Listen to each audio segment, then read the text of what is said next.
आ रहे थे तो थोड़ा पंडाल खोल दो बेटे, भले तो जाना है 8:20 के, तो यहाँ से 7:30 पौने 8 के बीच निकलना पड़ेगा। लेकिन लिखा है 23 और 24 तारीख, तो कुछ लोग इस चक्कर में न रहे कि 23 आज है, कल जाएंगे 24 का सुनेंगे। लेकिन कल 24 को तुम्हारा बापू 9:15 9:30 बजे तो बम्बई होगा और 10:30 बजे बोईसर में होगा, 11:30 बजे वापी में होगा। तो 24 के चक्कर में मत पड़ना। कोई बाकी रह गया हो तो उसको कर दो फोन बोन, आज ही होगा। सुबह तो आए, जरा सा नाम कर लिया 24 तारीख का, हाजिरी नहीं, ऑफिस में नहीं हाजिरी लगा के जाना हो, ऐसा होगा कल। और ये पंडाल थोड़ा खोल दो अभी। अब मैं अभी तुम्हारी क्लास ले लेता हूं। आज यहाँ के सत्संग में अंगूर, पलास और तरबूज का रस जिसने खाया था वे हाथ ऊपर करो, जिसने नहीं खाया वे हाथ ऊपर करो। तुम आए नहीं थे,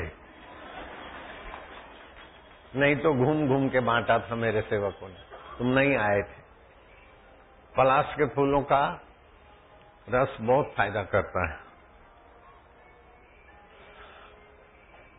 अब पलाश के फूलों का रस नहीं मिला तो कोई बात नहीं, तुलसी के रस से बनी हुई तुलसी होम्योपैथी, उसके फायदे बहुत सारे हैं। और वो फायदे सुनोगे तो तुमको लगेगा कि इतने सारे फायदे खाली तुलसी के होम्योपैथी गोली से।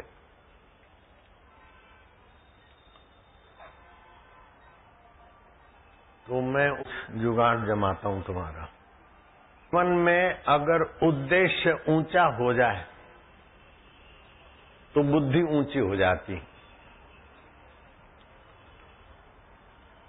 और जिसको ऊंचा पद है उससे वो आदमी ऊंचा आदमी है, कोई जरूरी नहीं। छोटा पद है तो आदमी छोटा है, कोई जरूरी नहीं है। लेकिन ऊंची समझ है तो सत्संग में आ गया तो ऊंचा पद शोभनीय है। नहीं तो रावण सोने की लंका थी और शबरी भीलन के पास कुछ नहीं था, लेकिन शबरी भीलन के बैर श्री रामचंद्र जी प्रेम से खाते और रावण को निशाना बनाते। तो मैं बड़ा धनवान हूं, मैं बड़ा उद्योगपति हूं, तो ये मैं तुम्हारा नश्वर से जुड़ा है। लेकिन मैं भगवान का हूं और भगवान मेरे हैं, तो आपके ऊंचे पद को 1000 बार धन्यवाद है। कभी न छूटे पिंड दुखों से जिसे ब्रह्म का ज्ञान नहीं। ऊपर वाला भी बेटे खोल देना, इरादा बना दो। और थोड़े से ही 2 बातें तो इतनी जल्दी फलती है कि छोटे से छोटा आदमी हो, गिरे से गिरा आदमी हो, अनपढ़ हो, और ऐसा हो कि जो सुबह बताया था ना वीआईपी मूर्ख। विजयनगर के राजा का मंत्री बोलता था कैसा भी आदमी हो, संत का संग मिल जाए, सत्संग मिल जाए, दीक्षा मिल जाए तो आदमी महान बन सकता है। अरे बोले कुछ तो होना चाहिए, बोले नहीं, खाली सत्संग मिल जाए, गुरु मंत्र मिल जाए, आदमी कैसा भी हो महान हो सकता है। इतने में एक छोरा जूते में तेल ले जा रहा था। बोले क्या नाम है? श्रीधर। जूते में क्यों तेल ले जा रहा है? बोले माँ ने कहा जा जा जल्दी तेल ले आ, तो मैं जल्दी जल्दी में भागा तो बर्तन लेना भूल गया, तो वो जूते में ले जा रहा हूं। वीआईपी है मूर्खता में। राजा ने कहा इसको महान बना के दिखाओ। श्रीधर को गुरुकुल में रख दिया, गुरु से नरसिंह तापनी उपनिषद का मंत्र दिला दिया, और गुरु ने टैक्ट बता दी कि रात को सोना कैसे, सुबह जगना कैसे, और ईश्वर का होकर खोज करना ये कैसे। गुरु जी ने सिखा दिया। वो इतना महान बना कि श्री कृष्ण उसके यहाँ खिचड़ी उठा के आए, और उसकी गीता मेरे गुरुजी पढ़ते थे। किसकी? जो जूते में तेल ले जा रहा था लड़का, लेकिन सत्संग के प्रभाव से श्रीधर स्वामी की गीता, श्रीधरी गीता, मैं भी वो पढ़ता सुनता हूं। नारद जी अगले जन्म में दासी के पुत्र थे। दासी भी ऐसी के दानगी पे कोई भी रख दे 6 पैसे पे, झाड़ू बुआरी कर, सत्संगियों की सेवा कर, मैं दूंगा पैसा।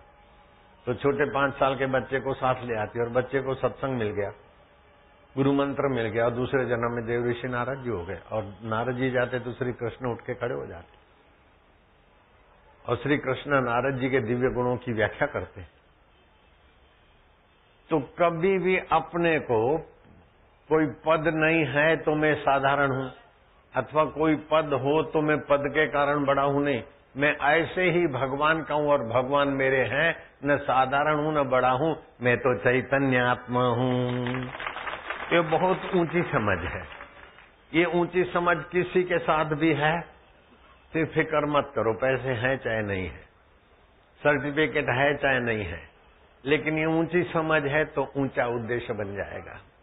और ऊंचा उद्देश्य बनने से आपकी बुद्धि नीची चीजों में नहीं जाएगी। अब वो गंदी फिल्म देखी तो अंदर नीरसता है, रस के लिए फिल्म देखी, और फिल्म देखी और दारू पिया तो न करने जैसा ऐसा कुकृत्य किया कि वो सुनकर भी रोंगटे खड़े हो जाते हैं। उस गंदी बात को दोहराना भी मेरे बस का नहीं है। समझ गए आप लोग अभी जो चल रहा है। तो उद्देश्य अगर पैसा कमाना ही हो गया तो फिल्म ऐसा दिखा देती है कि कईयों की जिंदगी बर्बाद हो जाती है। लेकिन उद्देश्य अगर ऊंचा है तो फिल्म में ऐसी कहानियां बन सकती है कि आदमी संयमी बन सकता है, दुराचारी भी सदाचारी हो सकता है। वही फिल्म और नाटक है कि गांधी जी देखकर सत्यनिष्ठ बन गए, हरिश्चंद्र जी का फिल्म देखकर। और ऐसी फिल्म है कि वो छोरे तबाही, कन्या की तबाही करते और खुद फांसी चढ़ेंगे। मैं तो कहता हूं फांसी की सजा भी थोड़ी है, और कोई सजा खोजो जिससे लोगों के रुआंटे खड़े हो जाए कि ये काम कैसे करे। कई लोग बोलते पब्लिक के हवाले कर दो, लेकिन ये व्यवस्था बिगड़ जाएगी।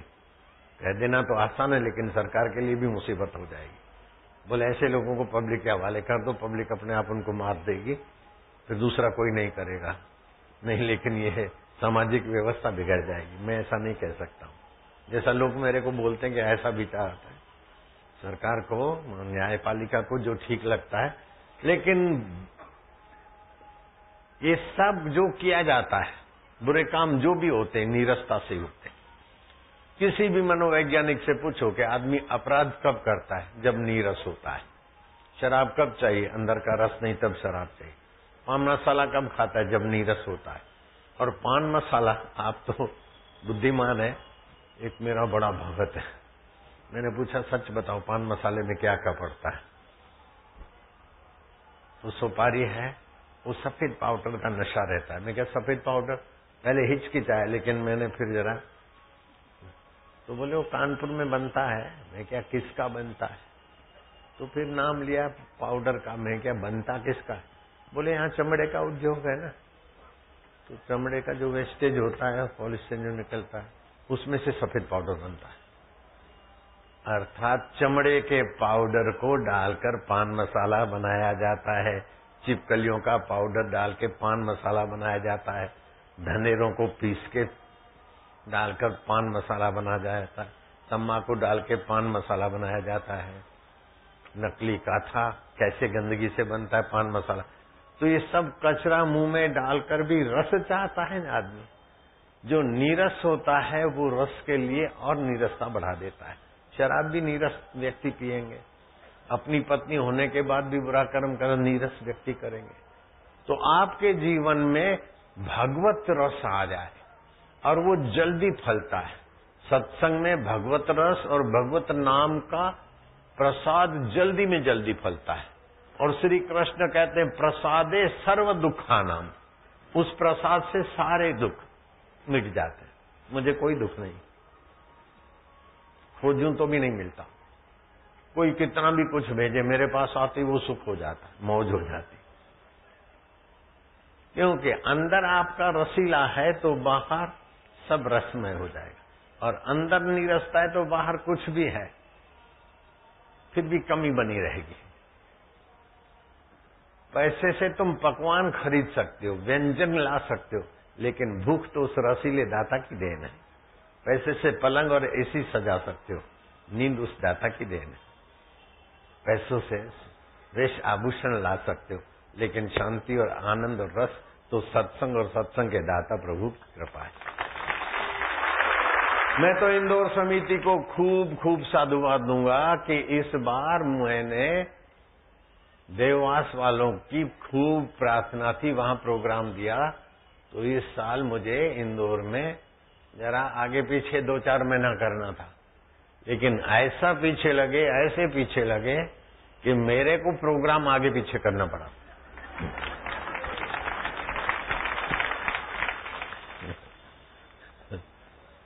अब आज तो यहां हूं, कल सुबह 7:45 बजे तक भी यहां हूं, और 9:30 बजे बंबई में हूं, 9:45 बजे, फिर 10:30 बजे बोरसद में हूं, 11:30 बजे वापी में हूं, और परसों फिर सुबह 9 बजे बॉम्बे होके दिल्ली में हूं।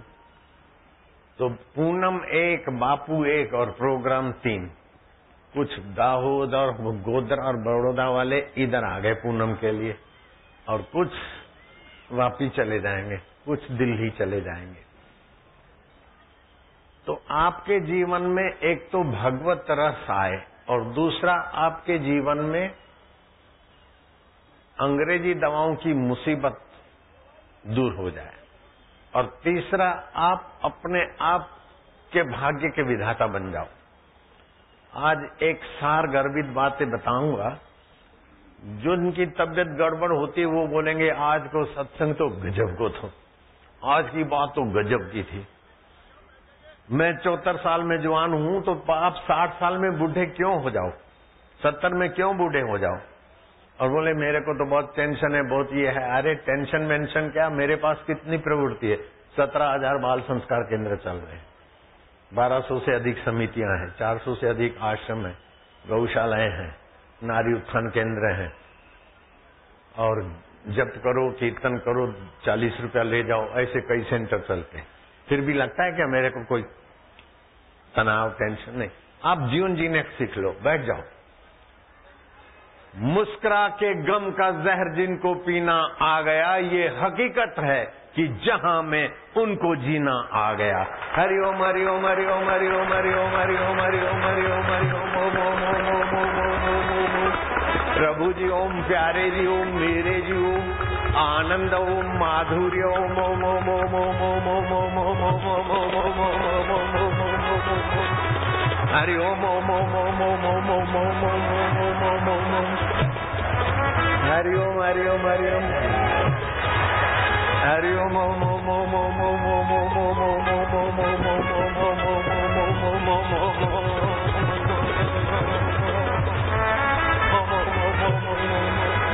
हरि ओम ओम ओम ओम ओम।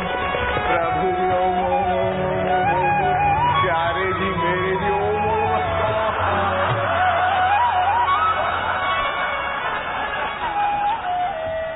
जल्दी जल्दी भगवान का नाम उच्चारण करने से पाप नाशिनी ऊर्जा पैदा होती है। दीर्घ ओमकार का जप करने से कार्य साफल्य ऊर्जा पैदा होती है, और लंबा प्लुत उच्चारण करने से भगवान में विश्रांति मिलती है और रस शुरू होता है। मंत्र विज्ञान बहुत शक्तिशाली,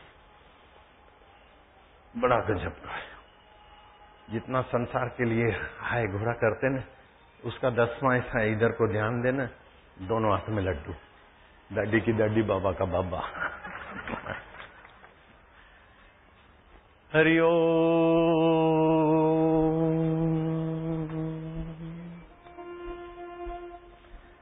कल सुबह 7:30 पौने 8 बजे तक ही यहाँ सत्संग हो पाएगा, दर्शन हो पाएगा। 8:20 का जहाज है, और प्रयोग कराऊंगा जिससे आपको लगे कि अरे हम इतने दिन पानी बिलो रहे थे, पानी मलाई वाला दही बिलोने का तो मौका अब मिला है। ऐसा मैं प्रयोग अभी कराता हूँ, केवल सुनाता नहीं हूँ, कराऊंगा भी। और कुछ बातें ऐसी बताऊंगा कि आप अमल में लाएंगे आज से अमल में लाएंगे तो सुबह होते होते उसका परिणाम भी पाएंगे। ऐसी बातें बताता हूं। और बिल्कुल शास्त्रीय, करने में सुगम, धर्ममय फल और प्रत्यक्ष फल। जैसे यज्ञ आदि धर्ममय फल है, लेकिन उसका पवित्र तो है, लेकिन प्रत्यक्ष फल नहीं, कालांतर में फल है। रुपया पैसा भी प्रत्यक्ष फल नहीं है, चीजें वसूलाओ फिर जरा सा खुशी मिले। लेकिन ये ऐसे ही खुशी और पाप नाशिनी खुशी,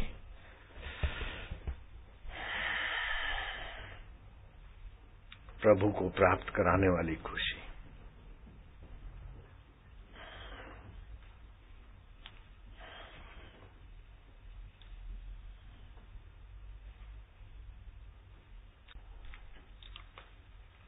एक होता है संसारी सुख, शराब, कबाब, दारू, ये तामसी सुख है, संसारी है। रुपया, पैसा, पद, प्रतिष्ठा, ये राजसी सुख है, संसारी है।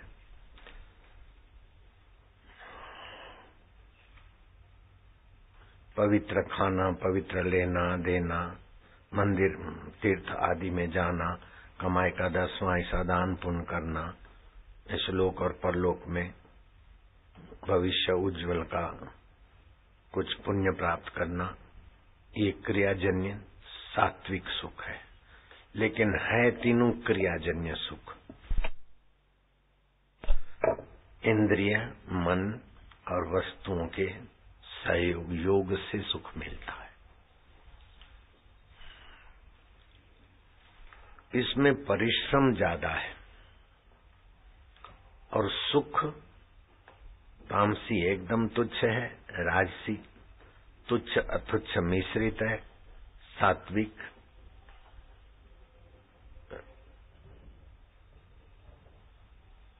क्रिया से और परिणाम में नश्वरता से, वो भी ऐसे ही है। दूसरा होता है भावनाजन्य सुख। जैसे है तो शालिग्राम, जले विष्णु, थले विष्णु, विष्णु पर्वत मस्तके, ज्वालमाला कुले विष्णु, सर्व विष्णु मही जगत्र। है तो गोल मटोल गंदगी नदी का पत्थर, लेकिन प्राण प्रतिष्ठा की और शालिग्राम भगवान बन गए। है तो नर्मदा जी का गोल मटोल, लेकिन शंभवाय च मयो भवाय च, है तो भगवान की गुरु की मूर्ति, गुरु ब्रह्मा, गुरु विष्णु अथवा शंकर भगवान आदि की। इसमें क्रिया कम होती है, भाव की प्रधानता होती है। और भाव की प्रधानता से जो सुख मिलता है, जो रस मिलता है, उससे मन शुद्ध होता है। और शुद्ध मन, आरती थोड़ी देर के बाद कर लेंगे, तो मन में शुद्ध सामर्थ्य आ जाता है। ध्यान से सुनना, आपस में बात करोगे तो वीआईपीओं को अलग अलग बिठा दूंगा। इधर देखा करो मेहमान।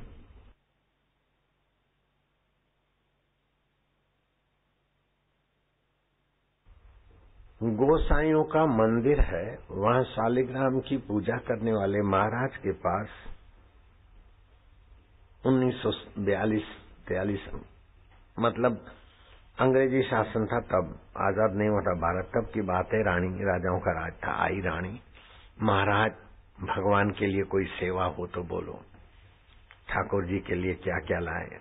बोले बाजूबंद मंगवा लो, और ठाकुर जी के लिए पीताम्बर बाजूबंद, और ठाकुर जी के लिए मुकुट। महाराज भाव भाव में बांके बिहारी के दर्शन करने जाते तो जो श्रृंगार होता वो श्रृंगार रानी को लिखवा दिया।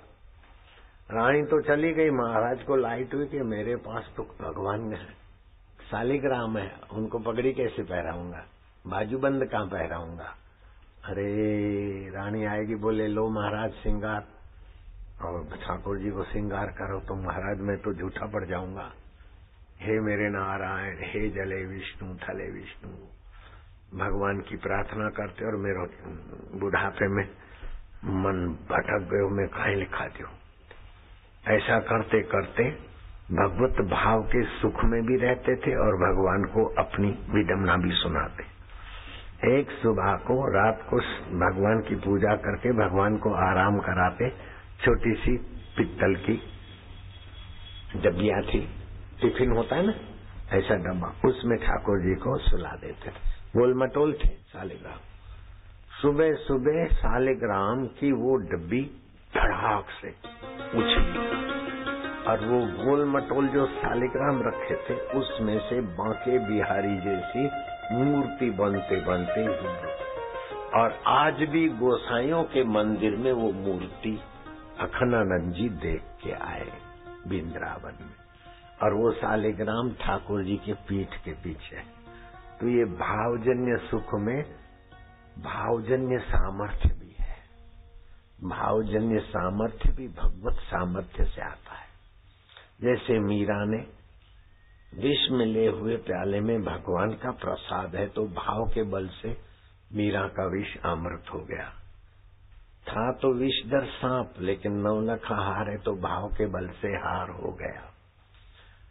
तो क्रियाजन्य सुख में परिश्रम ज्यादा है और सुख विकारी है, तामसी सात्विक राजसी। लेकिन भावजन्य सुख में क्रिया कम है लेकिन भगवत भाव, भगवत चिंतन और भगवत अनुकंपा से सुख ज्यादा है, क्रिया कम है। लेकिन वो भाव भी बदलता रहता है, भाव भी स्थिर नहीं रहता।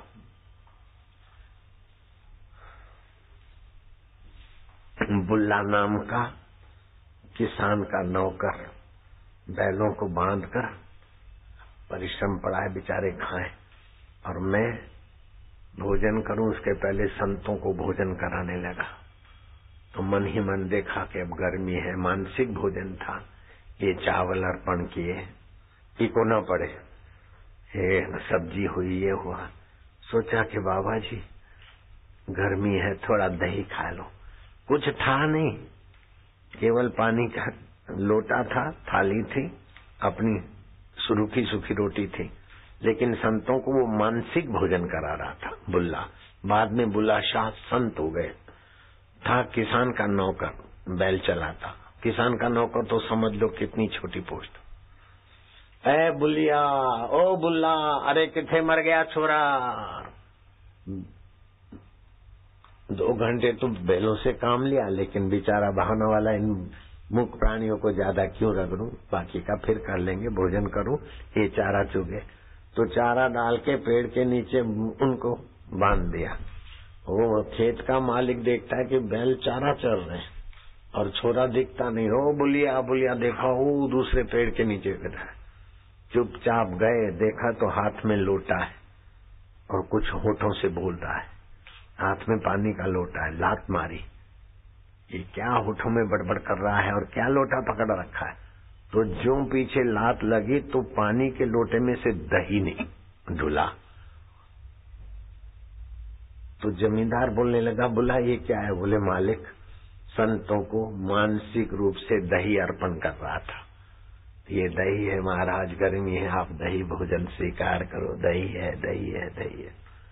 और फिर लात लगी तो वो संकल्प दही का। जमींदार उनका चेला हो गया। देखा कि यहाँ भक्ति नहीं फैलेगी, अब भाव में गड़बड़ हो गई, खुशामद खोर आ गए। वो चला गया अमृतसर से 40-45 किलोमीटर, 20 किलोमीटर पे बाघा बॉर्डर है, वो मैं देख के आया। और उससे 20-25 किलोमीटर अभी पाकिस्तान में, वहाँ कोई संत रहते थे, उनके चरणों में गया और 12-12 साल संतों का सत्संग आदि करके वो सिद्ध पुरुष हो गया। था तो केवल थोड़ी भावना, लेकिन आगे चल के वैसा सिद्ध पुरुष हो गया जैसे नानक, कबीर और दूसरे संत, ऐसे बुल्ला शाह की वाणी मशहूर हो गई। तो क्रियाजन्य सुख से, जैसे मीरा भावना से इतनी महान हो गई कि अकबर उनके चरणों में आके बैठता था। शबरी भावना से इतनी महान हो गई कि रामचंद्र जी उनके जूठे बैर खा रहे। और रावण के पास क्रियाजन्य सुख, विद्याजन्य सुख, तपजन्य सुख के साधन तो बहुत थे, लेकिन विकारी सुखों ने आखिर रावण को विकारी प्रवृत्ति में इतना मशगूल कर दिया कि सीता जी को ले आने की गलती की और हर 12 महीने दे दिया सलाई, हर 12 महीने दे दिया सलाई। तो मानना पड़ेगा कि क्रियाजन्य सुख से भावजन्य सुख 1000 गुना ऊंचा है, लेकिन भाव बदलता रहता है। भाव में भी सात्विक, राजस, तामस। भावजन्य सुख से भी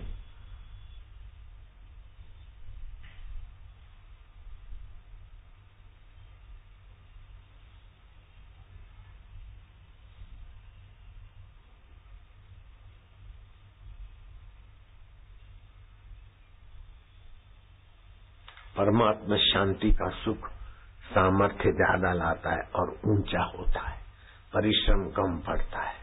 परमात्मा शांति जन्य सुख। अब क्रियाजन्य सुख में तो आप लोग माहिर हैं, भावजन्य सुख भी कई लोग। मैं आपको शांत सुख और भगवतीय सुख के तरफ ले जाना चाहता हूँ, और वो खाली उपदेश भाषण से नहीं, आज प्रैक्टिकल प्रयोग से। तो शांत सुख से सामर्थ्य आता है, और शांत सुख में एक बार गति हो गई तो उसके लिए न भाव करना पड़ता है, न क्रिया करनी पड़ती है, न वस्तु लानी पड़ती है। शांत तो तुम्हारा स्वभाव है। जैसे पानी को गर्म किया लेकिन छोड़ दिया तो पानी स्वाभाविक हो गया, फ्रिज में रखा लेकिन बाहर रख दिया तो पानी स्वाभाविक हो गया। तो गीजर और फ्रिज पानी की अवस्था बदलते हैं, लेकिन पानी स्वाभाविक अवस्था में क्या है? ऐसे ही शांतात्मा तुम स्वाभाविक अवस्था में हो। हर्ष और शोक अस्वाभाविक है, राग और द्वेष अस्वाभाविक है, चिंता और भय अस्वाभाविक है। आप नहीं चाहते, जो अस्वाभाविक है वो आप नहीं चाहते। मुंह में 32 दांत है, पत्थर, लेकिन आप ऐसा नहीं चाहते कि ये पत्थर क्यों पड़े, मुंह में निकाले, नहीं। लेकिन भोजन करते समय कोई तिनखा फंस गया न तो बार बार जीभ उधर जाती है, फिर उसको निकालने के लिए कई साधन बने, सली सलाई, ये वो, ब्रश आदि, क्योंकि ये अस्वाभाविक है। ऐसे ही चिंता, भय, शोक, द्वेष, ये सब अस्वाभाविक है। शांति स्वाभाविक है, लेकिन वो शांति स्वाभाविक है, उस शांति को पाने के लिए परिश्रम की आवश्यकता नहीं। केवल शांति का महत्व आ जाए और शांति का मूल कहाँ है पता चल जाए, और शांति में थोड़ा सा रस आने लग जाए, वो शांति का सुख भी शांति सतत नहीं रहती, क्रिया होगी। श्री कृष्ण ने फिर आगे की बात कही। अविकम्प योग, ध्यान समाधि लगी, भाव की शांति आई, ध्यान की शांति आई, लेकिन फिर उठे तो कंपित हो गई शांति। तो श्री कृष्ण ने और एक बात कह दी, अविकम्प योग। जब तक शांत सुख मिलता है तो अच्छा है, शांत रहे तो अच्छा है। सुख आया लेकिन बोले आएगा चला जाएगा, इसमें चिपको नहीं, उपयोग करो, उपभोग न करो, तो आपकी शांति व्यवहार काल में भी बनी रहे। दुख आया तो बोले आया है, गलती सुधारने के लिए आया है, दुख हारी में जगने के लिए आया है, दुख का उपयोग करो। तो आप दुख का उपयोग करने लग जाओगे तो दुख आपके लिए वरदान हो जाएगा। सुख का उपयोग करने लग जाओगे तो सुख आपके लिए वरदान हो जाएगा। हम गलती क्या करते हैं? सुख का उपभोग करते हैं, सुख से मजा लेना चाहते, भोगी बन जाते, सुख खोखला बना देता है।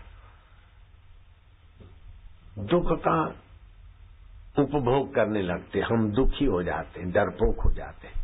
सुख और दुख उपभोग के लिए नहीं है, उपयोग के लिए है। ध्यान देना, बहुत ऊंची बात अपन लोग सुन रहे हैं। श्री कृष्ण कहते हैं, सुखम वा यदि वा दुखम स योगी परमो मता। मेरे मत में वो परम योगी है।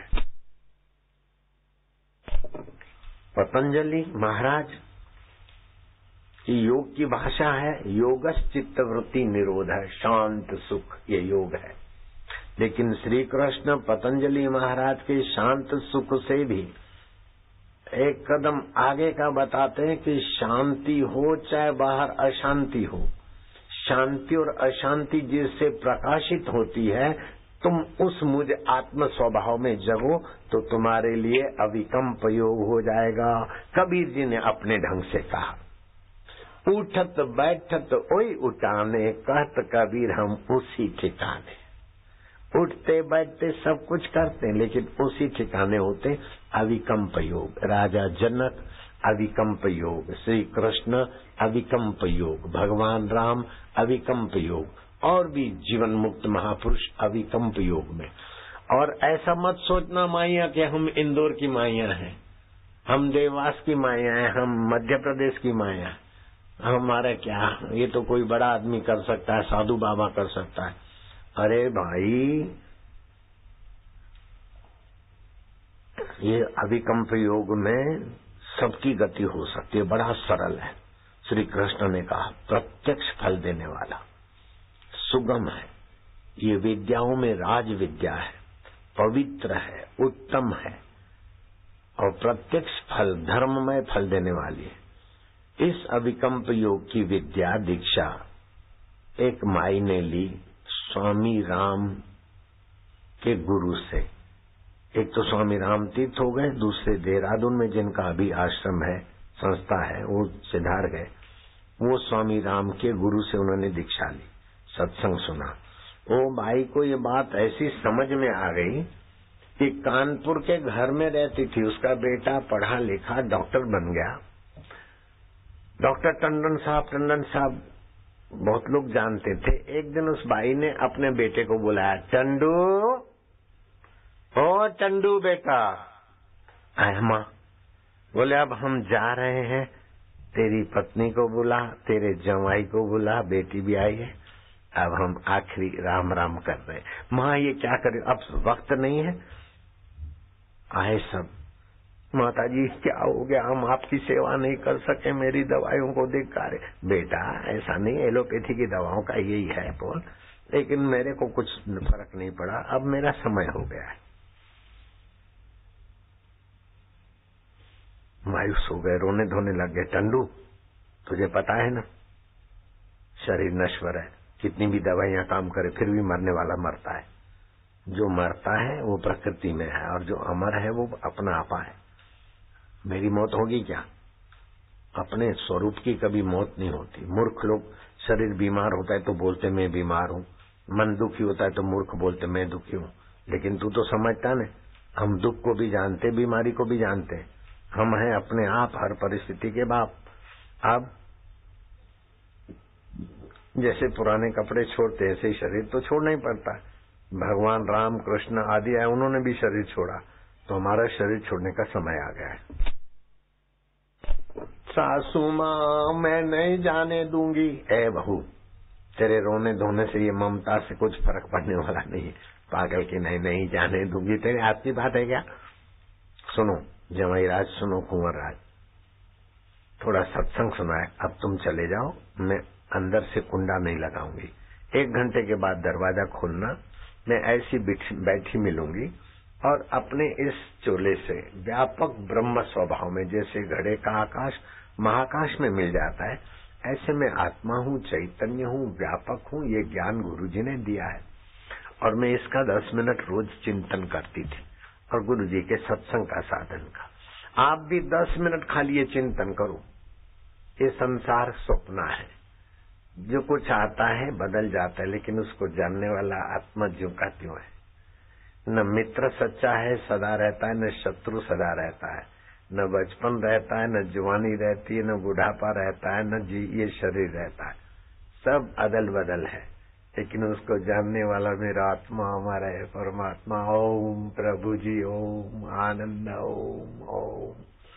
भाव सुख में से शांत सुख और शांत सुख में से अविकम्प योग में जंप लग जाएगा। इतनी ऊंची स्थिति बाई की हो गई अविकम्प योग में कि 1 घंटे के बाद दरवाजा खोला तो मानो ये कोई बड़ा सिद्ध पुरुष जैसे समाधिस्थ में है, ऐसे बाई और प्राण पखेरु तो व्यापक परमात्मा में मिल गए। घड़ा टूटा तो घड़े का आकाश महाकाश को मिला। कहीं यानी नाम प्राणा न उत्क्राम्यन्ते, उसके प्राण का उत्क्रमण नहीं होता। अत्रेव विलियन्ते, यही व्यापक हो गए। अब उस कमरे में जाने लगे तो जब देखो तो बड़ी शांति, बड़ा आनंद। जैसे टीबी का मरीज मरता है तो उस कमरे में जाने वाले को टीबी चिपकती है, ऐसे ही आत्मा की विश्रांति में जो बाई ईश्वरत्व में लीन हो गई, अब उस कमरे में कोई जाता है तो उसे भी वही तीर्थत्व का अनुभव होता है। तो आपके आत्मा में तीर्थत्व बनाने का सामर्थ्य है। एक ज्योतिषी ने देखा पद चिन्ह, अकेला कोई आदमी और पद चिन्ह है सम्राट के, और सम्राट अकेला संभव नहीं है। क्या मेरा समुद्रिक शास्त्र झूठा है? मैं इस पद चिन्हों का पीछा करूंगा। पीछा करते करते गए तो देखा कि एक संत बैठे थे, महावीर। बोले पद चिन्ह तो आपके राजा के लगते हैं और आप तो भिक्षुक हो, क्या मेरा सामुद्रिक शास्त्र झूठा है? बोले राजा के लक्षण क्या है? बोले राजा के लक्षण, राजा हो तो उसके साथ बहुत सारे लोग हों। महावीर ने कहा मेरे साथ भी है।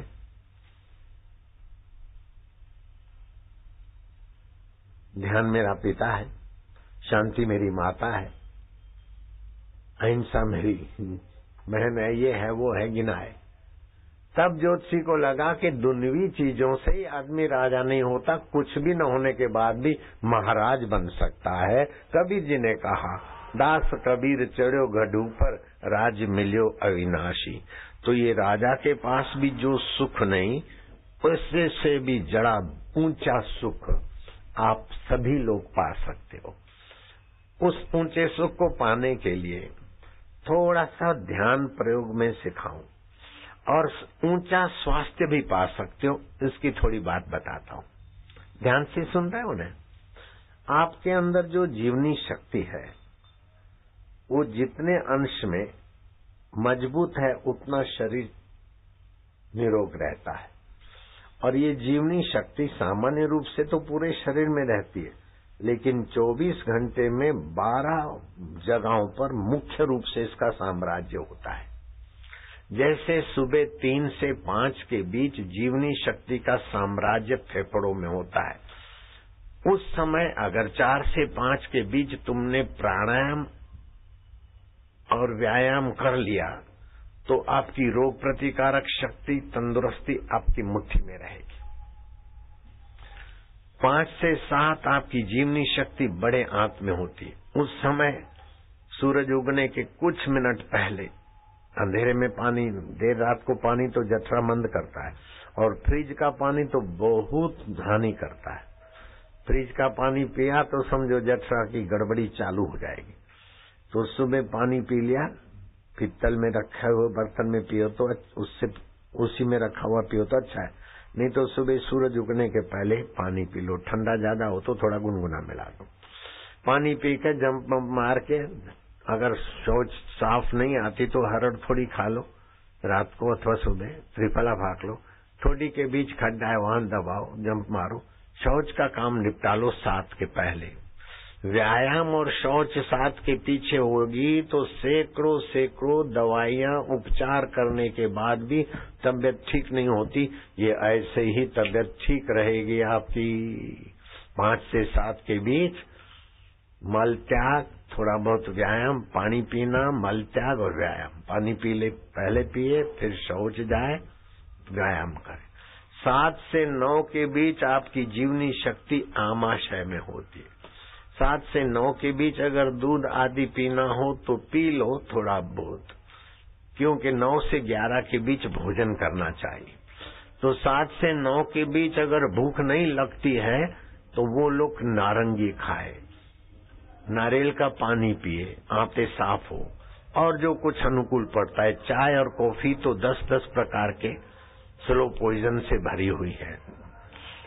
किडनी खराब होती है, निद्रा खराब होती है, धातु कमजोर होता है, वायु प्रकोप होता है, 10 प्रकार की हानियां होती चाय कॉफी में। तो 7 से 9 के बीच कुछ पेय पी ले तो चलेगा। 9 से 11 के बीच जीवनी शक्ति जठरा में होती है। आप ये प्रयोग करके देखो, गजब का फायदा होता है। 11 बजे तक भोजन कर ले तो आपका पाचन तंत्र अच्छा काम करेगा और भोजन का रस अच्छा बनेगा।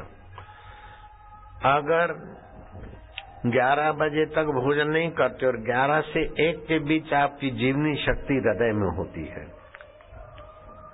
उस समय संध्या और प्रेम, दया, करुणा, संवेदनाओं वाला काम करने से हृदय को विकसित करने में आप सफल हो सकते हैं।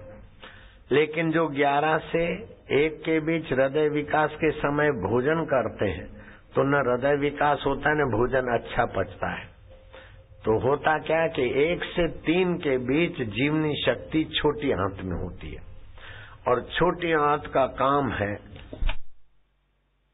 जो 11 बजे तक भोजन कर लिया है तो उसका रस बन जाता है, वो रस अपने में खींचती है और सारे शरीर में भेजती है और बाकी का कचरा सुबह के लिए बड़ी आंत की तरफ धकेल देती है वो मशीन।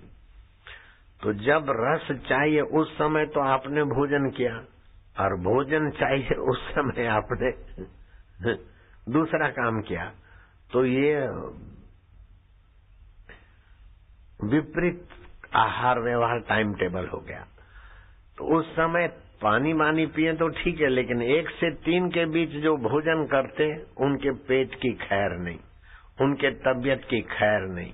कितना भी पौष्टिक खाना खाएं, कुछ भी खाएं, लेकिन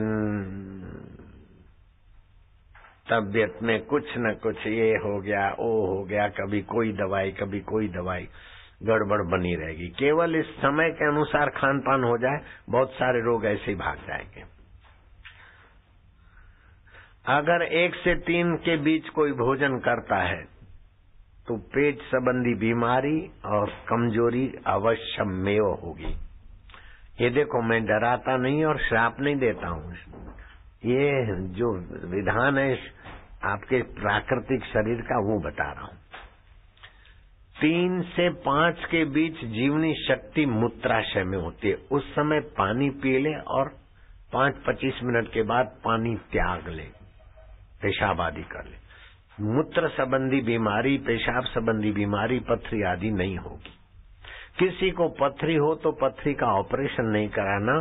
पथरी चट पौधा आश्रम में होगा इंदौर में, और उस पौधे के 1-2 पत्ते कुछ दिन खाने से पथरी निकल जाती, और वो पौधा लेकर अपने घर में तुमने बो दिया और उस पौधे में से तुम सैकड़ों पौधे बना सकते हो। क्योंकि उस पौधे को चीरो, 4 टुकड़े कर दो, कटे हुए टुकड़े जमीन में गाड़ो और बाकी का उसका हिस्सा बाहर रखो तो उसमें से दूसरे पौधे होने लगते हैं। इसलिए उसका नाम पनफुटी भी है। एलडी में अभी दिखा सकते हैं।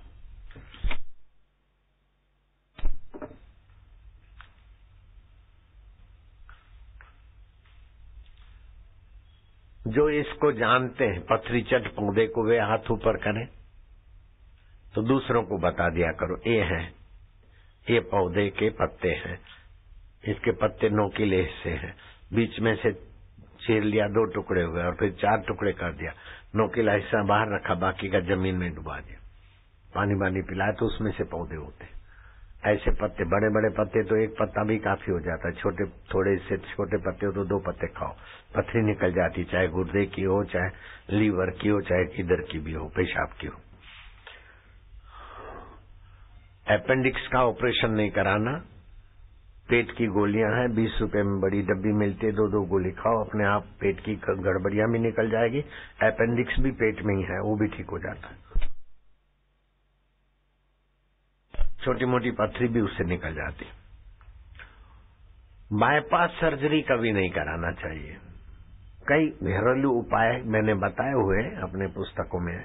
अन्यथा आश्रम का प्रवाही ले लिया, 2-2 चम्मच रोज लिया तो अपने आप ब्लॉकेज खुल जाते हैं।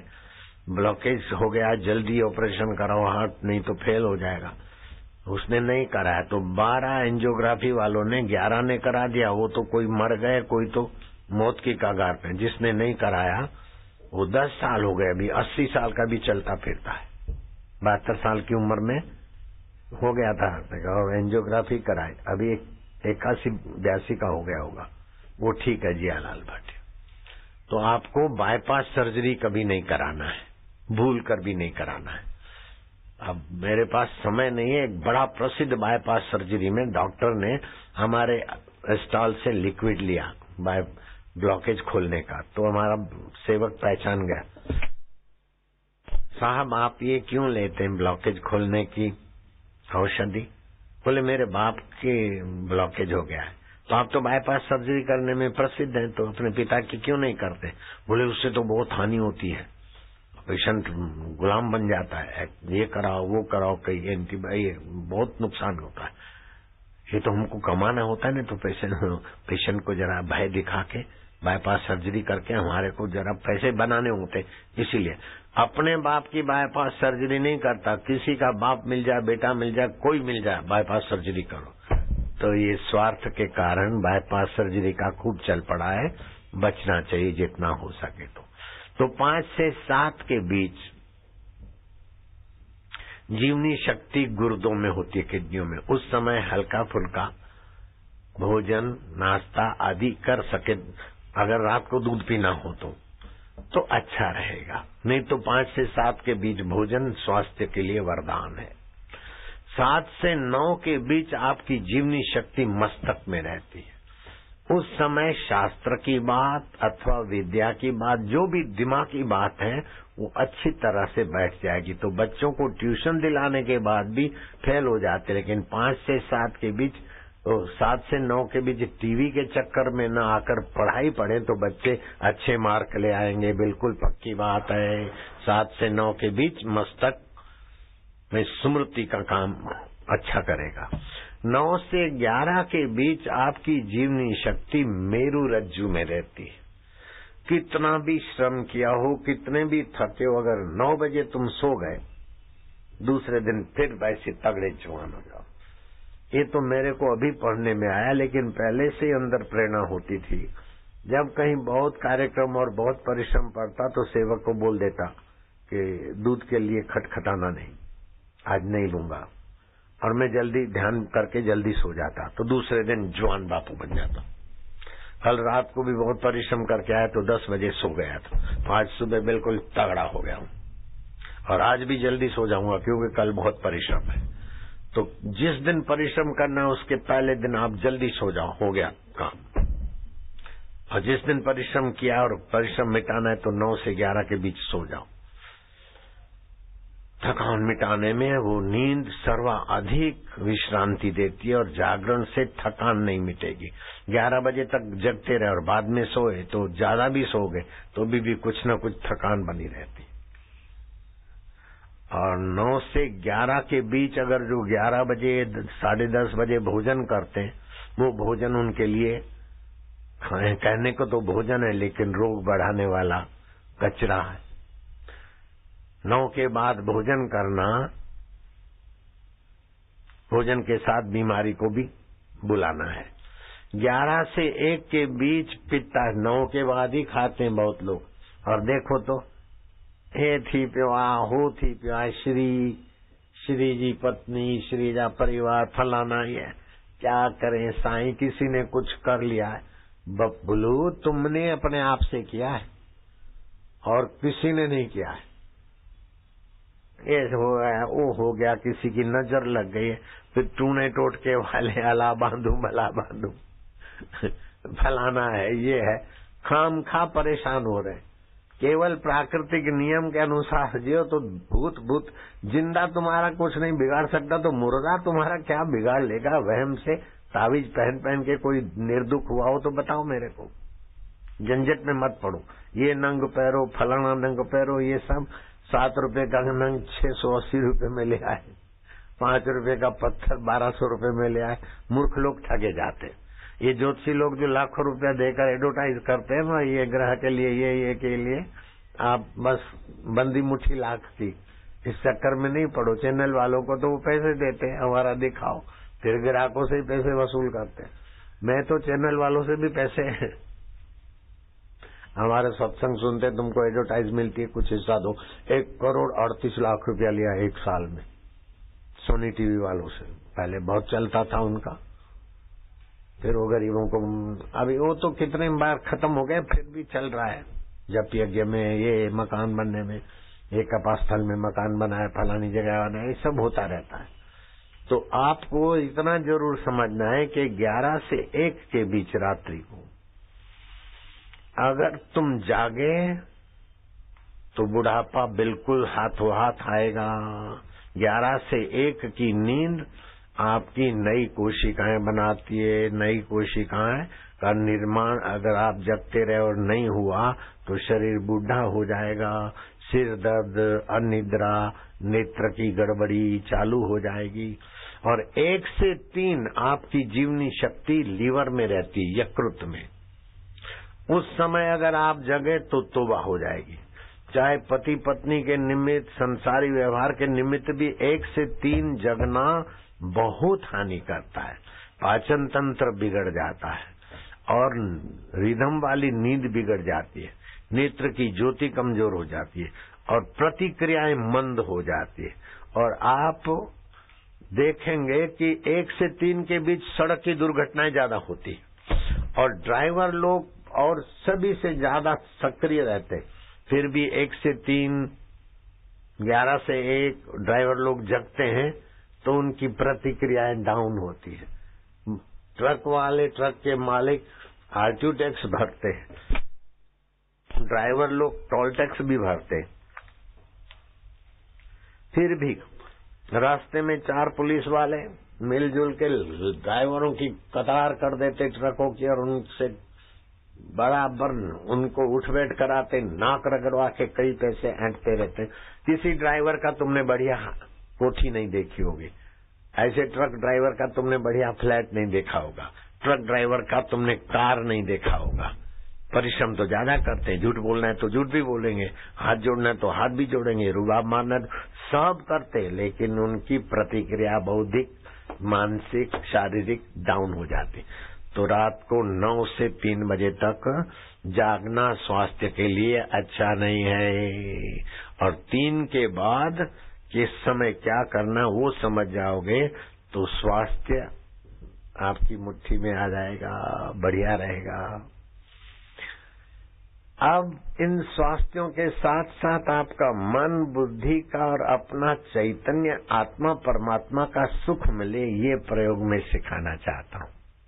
और आप रोज 2, 4, 5 मिनट, 7 मिनट शुरू कर लो, आपको रस आता जाएगा। और आपके बच्चों को भी सिखाओ और बच्चे भी अच्छे मार्क लाएंगे।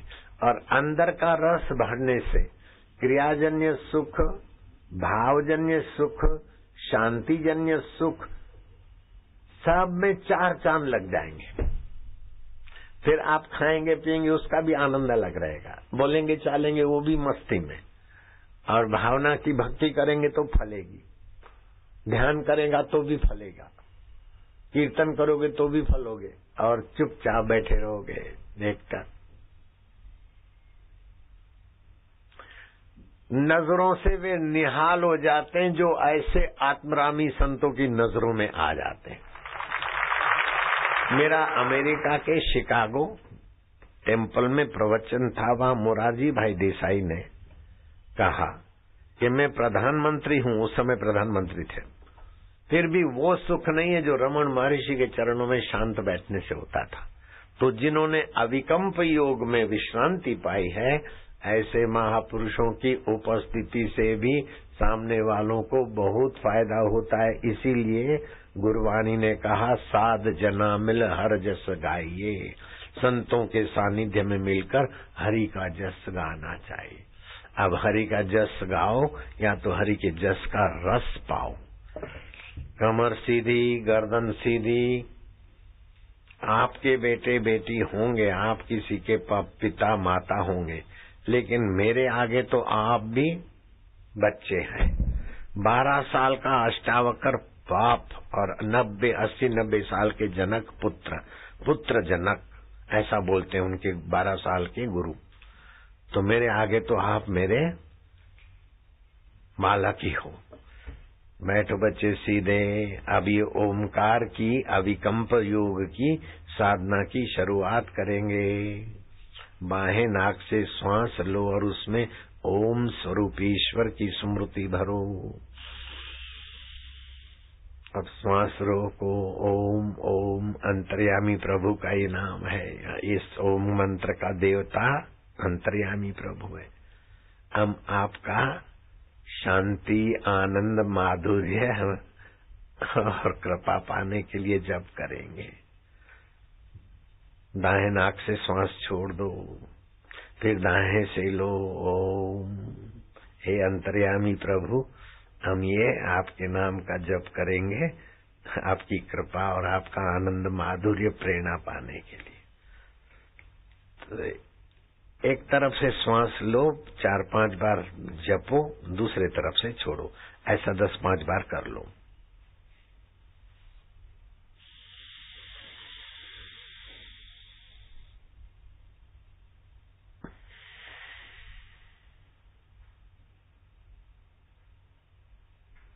शाम खाली पेट किया जा सकता है। भोजन करके तुरंत न करें तो ठीक है।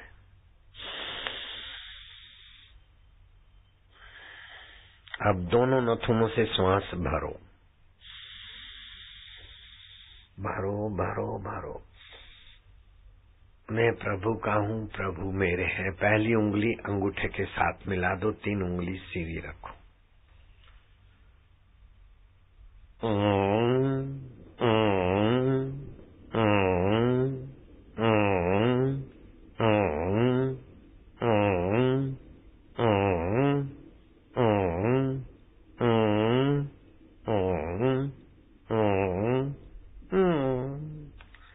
बस एक बार और करना है। इससे बच्चों की याद शक्ति बढ़ेगी, तुम्हारी भी याद शक्ति बुढ़ापे में गायब नहीं होगी। हाइपोथायराइड, हाइपरथायराइड की तकलीफें आएगी नहीं, आई है तो बढ़ेगी नहीं। फिर से लंबा श्वास दोनों नथुनों से, और थोड़ा मेरे साथ करना, आगे पीछे ना हो तो अच्छा है।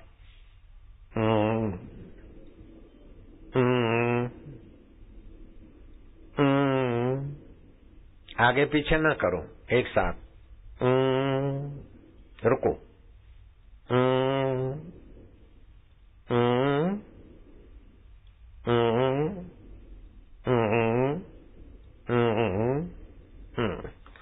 इतना तो तुमने जान लिया, बच्चों को सिखाना। ये 10 प्राणायाम वाली साधना बताता हूँ, ये ऊर्जा पैदा करेगी। ओमकार अंतर्यामी परमात्मा का गुंजन होगा न, जैसे डायनामो घुमाते हैं तो ऊर्जा बिजली बनती है, ऐसे ओम की पुनरावृत्ति से आध्यात्मिक ओरा बनती। अगर विद्युत का कुचालन बिछाना नहीं है तो अर्थिंग मिलेगी और आपकी ओरा जमीन में चली जाएगी। जो विशेष लाभ होना चाहिए उससे आप रह जाओगे। तो हो सके तो प्लास्टिक बिछा हो, अथवा कंबल बिछा हो, अथवा तो कोई गर्म कपड़ा बिछा हो, अर्थिंग ना मिले कुल मिलाकर। आप दोनों नथुनों से फिर से श्वास भरिए। अब दोनों कानों में उंगली डालिए और मन ही मन बोलना। सेवक बोलेगा, आप मन में बोलना। ओमकार मंत्र जपेंगे। ओमकार मंत्र जपेंगे। इसकी छंद गायत्री है। इसकी छंद गायत्री है। ओमकार मंत्र की शक्तियाँ खोजने वाले भगवान नारायण इसके ऋषि हैं। ओमकार मंत्र की शक्तियाँ खोजने वाले भगवान नारायण इसके ऋषि हैं। और ओमकार मंत्र के देवता अंतर्यामी प्रभु हैं। और ओमकार मंत्र के देवता अंतर्यामी प्रभु हैं। हम ये ओमकार मंत्र कंठ से जपेंगे। हम ये ओमकार मंत्र कंठ से जपेंगे। प्रभु का रस पाने के लिए। प्रभु का रस पाने के लिए। प्रभु की प्रीति पाने के लिए। प्रभु की प्रीति पाने के लिए। और प्रभु को पाने के लिए। और प्रभु को पाने के लिए। अथवा जो तुम्हारी आवश्यकता हो ऐसा मन में सोच सकते हो। अब फिर से लंबा श्वास लो, पास होने के लिए भी संकल्प कर सकते हो, अच्छे पास हो जाएंगे। लेकिन भगवान की प्रीति के साथ हम भगवान की प्रीति पाएंगे और अच्छे मार्ग, ऐसा हो सकता है।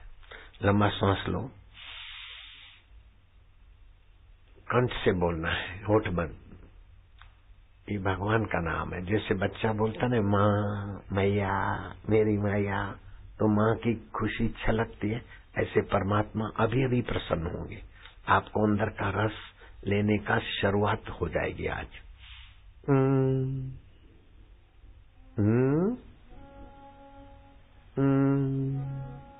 भगवान रस स्वरूप है।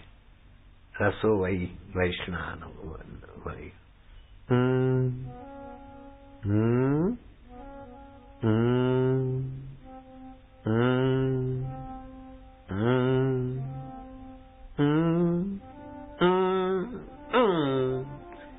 पहली बार हो गया, ठीक है बच्चे, अच्छा लगेगा। भगवान प्रसन्न हो जाएंगे। ये भगवान के साथ प्रीति योग है, और प्रीति करने वाला बालक माँ बाप को प्यारा होता है। ऐसे तुम भगवान के प्यारे, भगवान तुम्हारे प्यारे। दूसरी बार श्वास।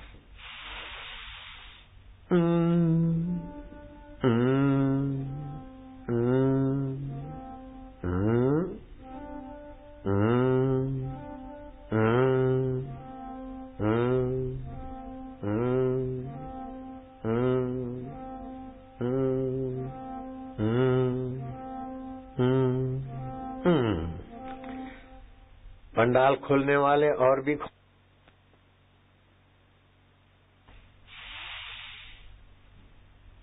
तीसरी बार।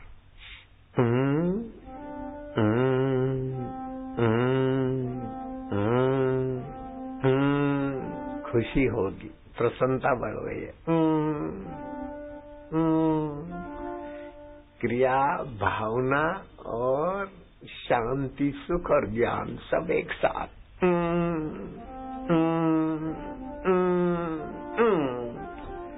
चौथी बार ये करते हैं, क्रिया है, लेकिन भगवत भाव भी है, भगवत नाम भी है, भगवत शांति और भगवत ज्ञान सब एक साथ फायदे होंगे।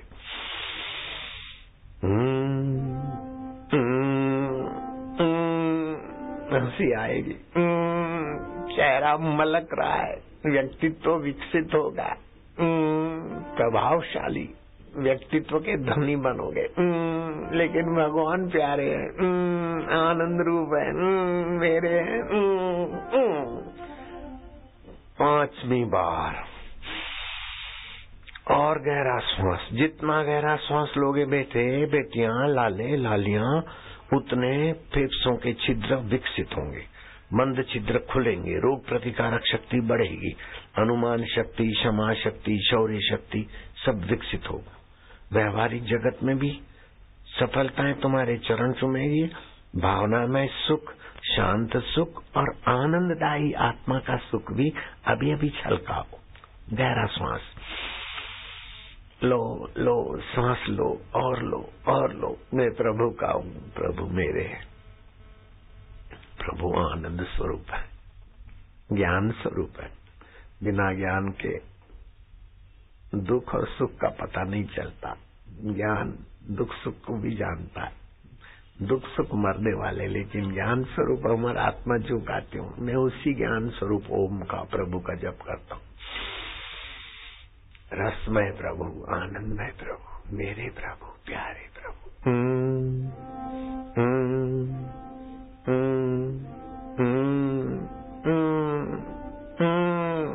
हंसी आ रही।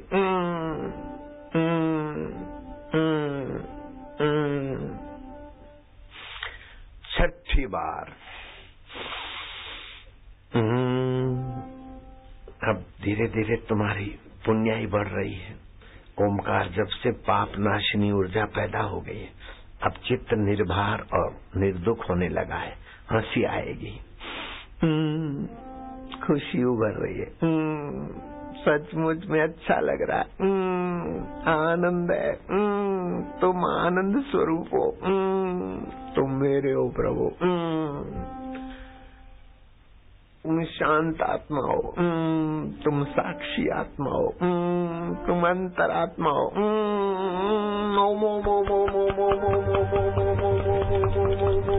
प्रभु जी ओम, प्यारे जी ओम, मेरे जी ओम, आनंददाता ओम, अंतर्यामी प्रभु तुम हो तभी मंदिर का भगवान, वैकुंठ का भगवान समझ में आएगा। तुम तो साक्षात भगवान थे, मुझे मालूम न था। हरि ओम ओम ओम ओम ओम ओम ओम ओम ओम। हरि ओम ओम ओम ओम ओम ओम ओम ओम ओम ओम ओम ओम।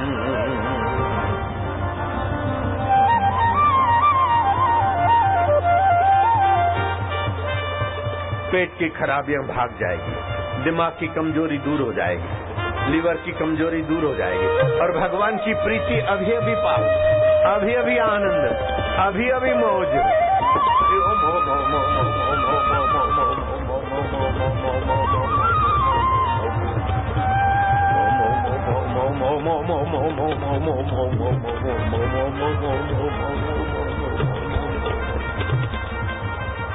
शाबाश है, तुम्हारी रग रग पावन हो रही है।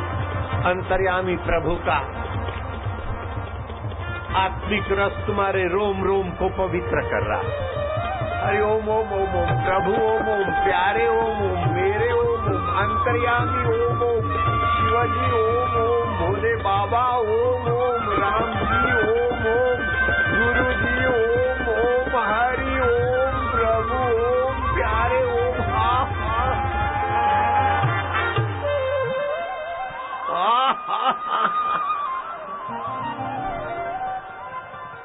शारीरिक तनाव भाग जाएगा, भावनात्मक तनाव छू हो जाएगा और बौद्धिक तनाव के तो छक्के छूट जाएंगे। इन 3 तनावों की अंग्रेजी दवाएं नहीं है। पेन किलर और नींद की गोलियां और तबाही करती, लेकिन असली दवा ये है साधना। 3 प्रकार के तनाव तो भागेंगे और भगवान की भक्ति और अंतरात्मा का प्रकाश और आरोग्य के कण बढ़ेंगे। अब 7वीं बार श्वास गहरा लो, लो लो प्यार से और गहरा। खुशी आ रही है। प्यारे प्रभु, मेरे प्रभु, अंतरात्मा परमात्मा।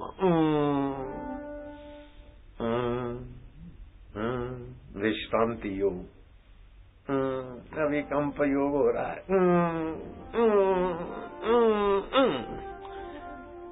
हंसते खेलते 8वीं बार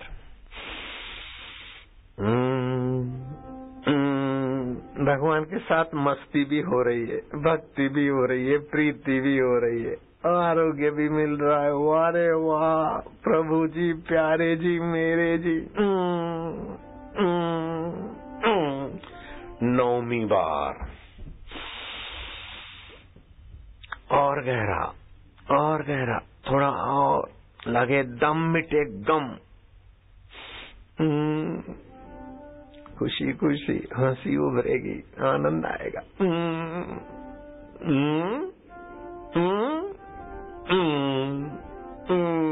मेरे हो, प्यारे हो, आत्मदेव हो। 10वीं बार 10 बस।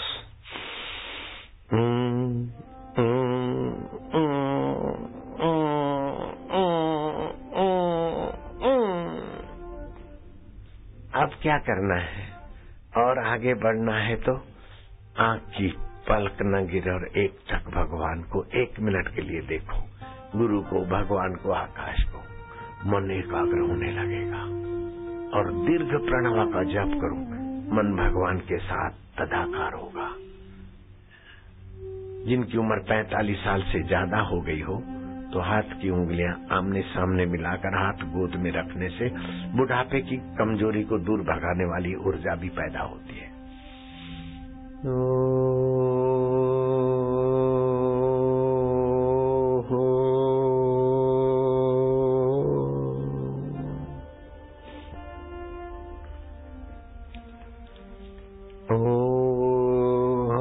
बड़ी प्रसन्नता आ रही है।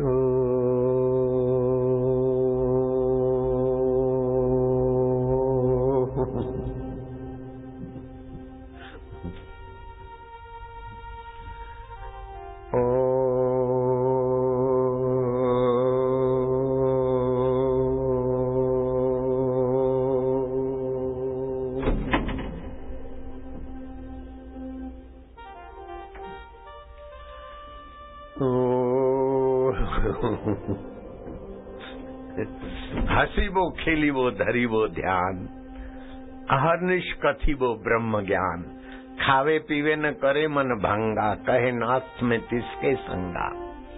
नानक ओ मोए सतगुरु पावे, हसंदियां खेलंदियां खावंदियां पहनंदियां विच कर देवे मुगत, हमें मुक्त कर दे, अंतर आत्मा के सुख से भर दे। ऐसा सतगुरु मुझे बहुत भाता है, बहुत प्यारे लगते।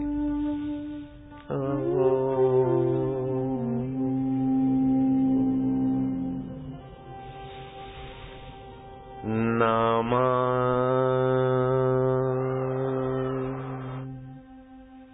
शिवाय।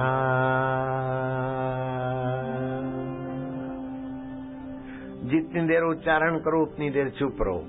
आपका विश्रांति योग, शांत योग, अविकम्प योग सब साथ में चलने लगेगा। नमः शिवाय नमः शिवाय थोड़ी देर करो, लेकिन दिन भर चिल्लाओ नहीं, थक जाओगे। हरिओम हरिओम करो, लेकिन थोड़ा इस ढंग से भी करो। ओम नमो भगवते वासुदेवाय, वासुदेवाय प्रीति देवाय, माधुर्य देवाय, अंतरात्मा देवाय, गुरुदेवाय, प्रभु देवाय, प्यारे देवाय। ओम नमो भगवते वासुदेवाय।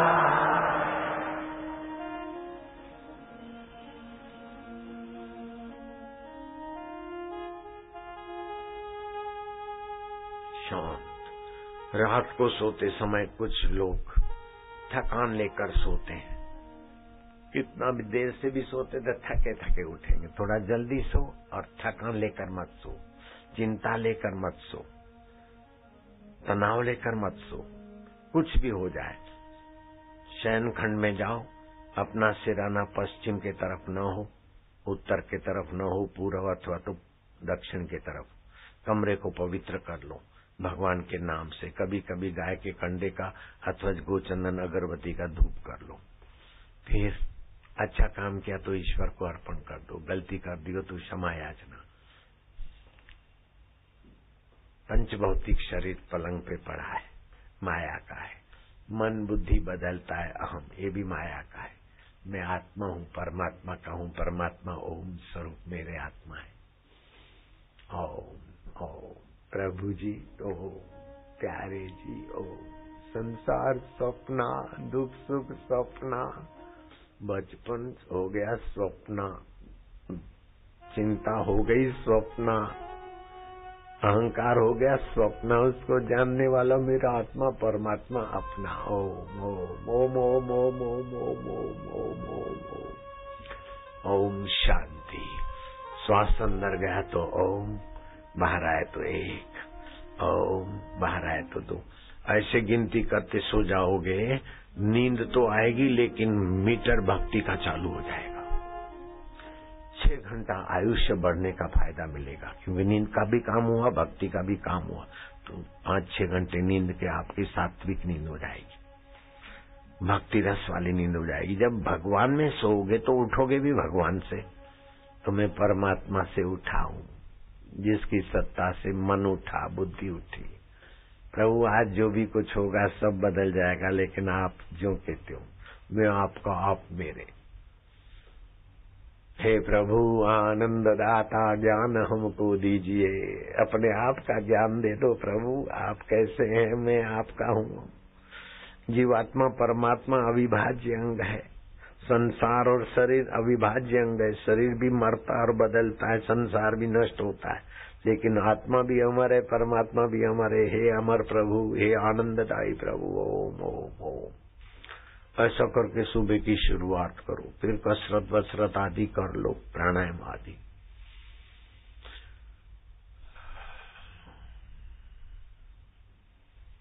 जो दोपहर के सत्संग में नहीं आए थे वे ध्यान से सुनना। दिव्य प्रेम कर्नाटक के औरंद गांव में हमारी साध्वी लीना का सत्संग चल रहा है कर्नाटक में। कर्नाटक वालों ने भी ये हिंदी भाषा में तो जानते हैं, सुना होगा।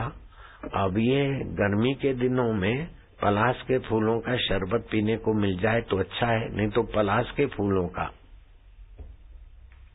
पैकेट उन साधकों को लीनाबेन या और कुछ लोग दिलावें, देवें, बहुत फायदा होगा। और रात्रि को सोते समय भगवान में सोएं, ऐसा लीना सबको बताए। रामायण का पाठ करें और ओम शांति प्रभु जी प्यारे जी ये करें। कर्नाटक औरंध गांव वालों को शाबाश है, बधाइयां हैं। हम इंदौर से बोल रहे हैं और यहाँ से 167 देशों में कार्यक्रम लोग देख रहे हैं, उन सबको बधाई हो, शाबाश हो।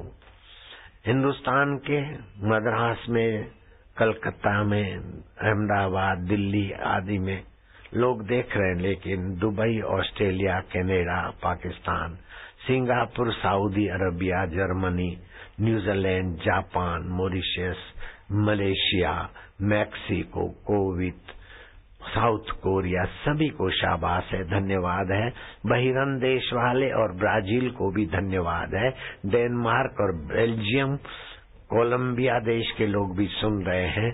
टांजेरिया वालों को, पेरू और टर्की देश वालों को, 167 देशों को खूब खूब शाबाश है, धन्यवाद है। हम दशहरा मैदान मध्य प्रदेश इंदौर से बोल रहे हैं। आप सभी लोग इसी जन्म में भगवत रस, भगवत आरोग्य, भगवत प्रसाद पाकर मरने के पहले अमरता का अनुभव कर लो। जैसे जंगल में आग लगती है तो सियाने जंगली प्राणी तालाब में खड़े हो जाते तो आग उनका कुछ नहीं बिगाड़ती, ऐसे ही काम, क्रोध, लोभ, भय, चिंता है तो तुम अंतर्यामी परमात्मा के आनंद सरोवर में पहुंच जाना। पुस्तक बांटने वाले जल्दी जल्दी पुस्तक बांटने। आज तो हमारे इंदौर नगर का सौभाग्य सूर्य मानो चमचम चमक उठा है, क्योंकि चैत्री पूर्णिमा के निमित्त पूज्य बापूजी का सत्संग लाभ हमें मिल गया है।